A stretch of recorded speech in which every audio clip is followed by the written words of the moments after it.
Во Бугарија внедела ќе се одржат третите парламентарни избори годинава во надеж дека конечно ќе се формира влада. Ниту една партија не се очекува да освои мнозинство, што веројатно ќе доведе до тешки коалициски разговори. Десничарската партија ГЕРБ на поранешниот премиер Бојко Борисов води на анкетите со поддршка од околу 24%. Во ТВ гостување, лидерот на ГЕРБ изјави дека Европската комисија ќе ја понижи Софија да ја ослободи Северна Македонија да почне со преговорите за влез во европското семејство поради неуспешната надворешна политика на претседателот Радев. Че заради Северна Македонија, што те не следат кога говори Макрон сега. Не гледате што кажа Емануел Макрон, дека до декември Скопје треба да ги почне преговорите. Европската комисија ќе не принуди да отстапиме од нашите ставови, и тоа поради Радев.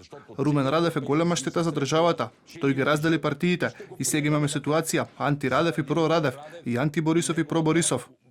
Втори според анкетите е ја продолжуваме промената, новата центристичка партија која се фокусира на борбата против корупцијата и левичарските социјалисти со доверба од 15%.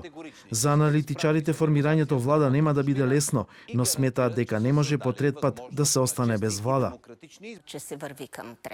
Две работи се јасни. Новиот парламент нема да биде поедноставен од претходните два и формирањето влада нема да биде полесно. Со парламентарните внедела во Бугарија ќе се одржат и претседателски избори.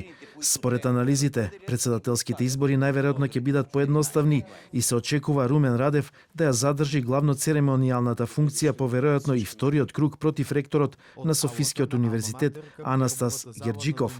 Радев, кој се бори за втор мандат, може да смета на 46,4% од гласовите, а независниот кандидат поддржан од ГЕРБ Герџиков на 28,3%. Да се карат партиите помеѓу си и